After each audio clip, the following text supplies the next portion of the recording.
Good afternoon, everyone. This is Dr. Lucinde reporting live from the lab at the University of the Bahamas. So, as you can see, I am still in my clothes from yesterday, and we've just been running for hours and hours just trying to determine the facts behind this ongoing situation in the Bahamas. The situation that you're wondering what I'm talking about is the ongoing bacteria known as the Serratia Marcescens that continues to affect the wellness of our patients, especially in the critical wards. Look into the characteristics and biology behind this bacteria, and also we are going to dive a little bit into the history. So the characteristics of this bacterium is it is a rod-shaped, gram-negative bacterium which lives in conditions in environments of soil, plants, animals like humans, and also decaying organic compounds. When we look at this bacterium, they use a flagellum to be mobile. As a result, this bacterium can live in environments which are anaerobic or aerobic. They are also found a lot so in the hospital settings, which continue to be a major concern for us, especially on the critical ward. For further insight, we'll now take it on to Dr. Kemp. Thank you, Dr. Lucinde. So my name is Dr. Kemp, and I'm here to talk about more of the bacteria Serratia marcescens. So I just came from PMH, speaking with a nurse who told me about her patient. So when her patient was diagnosed with was pneumonia, she was in the ICU ward. Her left lung had collapsed, and they were trying to figure out more about why her antibiotics was not working. So they did a test and got it tested at doctor's hospital. Stated that a gram-negative bacteria called Serratia marcescens was present. So we don't know what Serratia marcescens is, but it is a bacterium found in salt water and decaying organic matter that can colonize the gastrointestinal tracts of the humans and animals. It is associated with healthcare-associated infection, particularly in immunocompromised individuals, and can be transmitted through contaminated medical equipment, hands, or aerosols. So this bacteria was basically caused in the hospital settings and maybe from nurses or doctors not frequently washing their hands in between their gloves, putting on their gloves, etc. So this was actually the hands of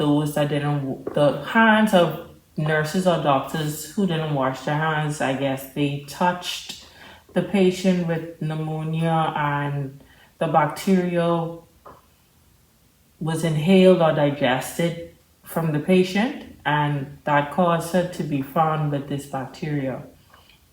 So this bacteria is an inter-host survival that is a potential source of this infection. Serratia species cause 1.4% of nosocomial bloodstream infections, with a yearly incidence of 1.03 per 100,000 population. So this infection is mostly caused in males. However, the nurse or the doctor's patient was a female. So giving you a little bit more of the disease, we're going to pass this message on to Dr. Johnson. We'll talk about the symptoms and the mode of transmission, more about the disease of Serratia marcescens. Good day, I am Dr. Johnson. Thank you, Dr. Cam. So the mode of transmission for Serratia marcescens. Serratia marcescens can be transmitted through direct contact with contaminated hospital equipment such as catheters, as well as direct contact with another person suffering from this disease. It is a multi-resistant bacteria that can resist several antibiotics. So because of this, it can grow in solutions that are sterile. It is commonly associated with illnesses such as respiratory and urinary tract infections, endocarditis, osteomyelitis, wound infections, septicemia, eye infections, and meningitis. So because of this, it can be found in damp areas such as the bathtub or sinks or even grout. So it's important to clean those areas. Symptoms of Serratia marcescens tend to present itself with fevers, frequent urination, dysuria, pyuria, and pain with urination. But these symptoms can also be associated with urinary tract infections, so it's important to talk to your doctor about these. Some unusual features of Serratia marcescens is that it can produce a red pigment, which can also be mistaken for blood in its early stages. So it's also important that if you do see blood within your urine to consult your doctor. We will now move on to Dr. Toussaint, who will talk about the clinical identification and treatment. Clinical identification and treatment for Serratia marcescens.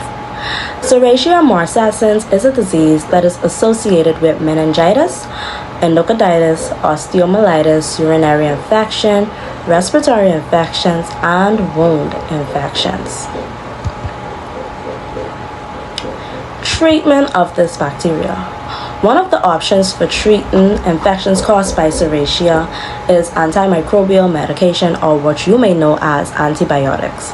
Penicillin and majority of the commonly used antibiotics such as ampicillin and amoxicillin have been proven to be quite ineffective when it comes to fighting Serratia marcescens bacteria.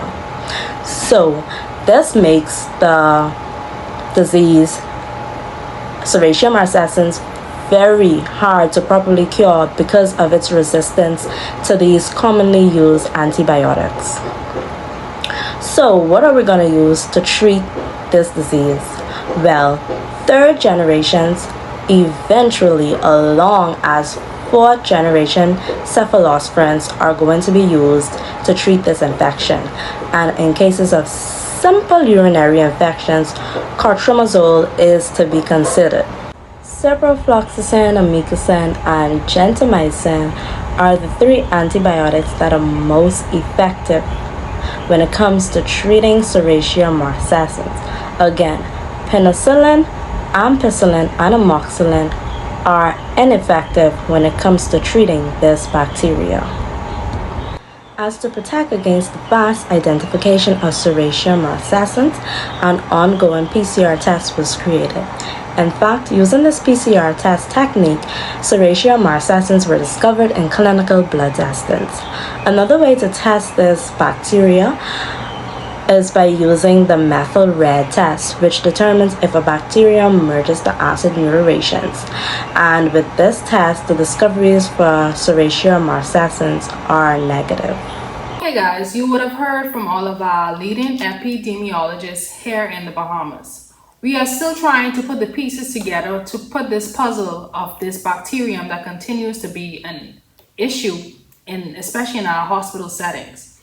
As a result, we ask that you keep in mind of the information provided, especially the treatments and the symptoms, and be sure to contact any medical officers or the doctors or hospitals if you are experiencing any of these symptoms. We thank you for spending the time with us and listening to what we had to say, and we hope that it will be helpful in the future. Thank you.